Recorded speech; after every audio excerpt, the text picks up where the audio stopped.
Bonjour à tous, comme d'habitude j'espère que vous allez bien, on se retrouve aujourd'hui pour faire une nouvelle vidéo pour parler du film Prêt, mais tout de suite, jingle.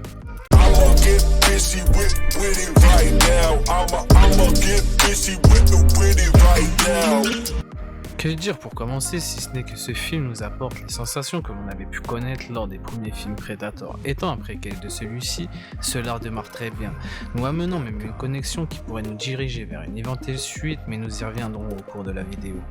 L'aspect développement des Predators a été également mis en avant. Bien que celui-ci se passe dans le passé, plus précisément il y a 300 ans à l'époque des Comanches, le film étant dédié à cette nation, on a donc le moyen de faire un comparatif des Predators à ces deux époques. On peut ajouter à ça de très beaux visuels et une bande son convaincante qui nous permet une expérience plus immersive, en plus d'un très bon jeu d'acteur bien sûr. Pour l'héroïne j'aurais quelque chose à redire, mais on y reviendra dans la partie spoiler.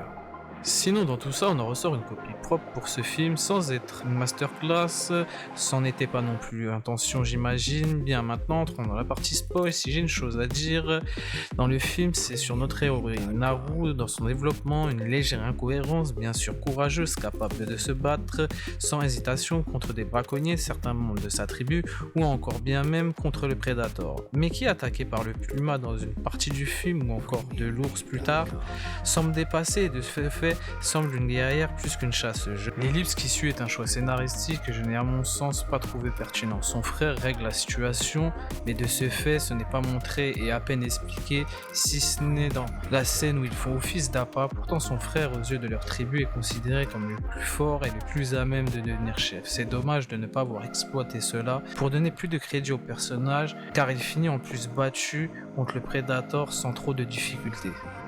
Qui vient lui assez tard dans le film, du moins les véritables combats contre lui dans le début où on nous tient très bien en haleine, le voyant qu'à peine de par sa capacité de camouflage, s'attaquant en premier temps aux animaux, permettant de bien développer Naru et la tribu Comanche dans leur manière de vivre et de découvrir leur fonctionnement. On en vient maintenant à la fin quand Naru parvient à tuer le Predator, et ça rejoint le point que j'ai souligné en début de vidéo, le développement de Predator. Ce Predator, bien que possédant une technologie avancée, a fini par être vaincu par Naru. Cela aurait été certainement plus compliqué avec ceux des précédents opus. Enfin, dans la dernière scène où elle revient victorieuse avec sa tête, elle revient également avec le pistolet de l'un des chasseurs. Cela nous tisse assurément une nouvelle suite, puisqu'à la fin de Predator 2, Mike Harrigan se fait offrir par Greyback un pistolet assez exportant cette même inscription après avoir fait ses preuves en tuant le City Hunter. C'est un élément bien trop précis pour que cela ne cherche pas à nous amener ailleurs. Bien, j'espère que cette vidéo vous aura plu, pensez à aimer, partager, commenter, cela aide à faire progresser la chaîne. Sur ce, je vous laisse et je vous dis à bientôt.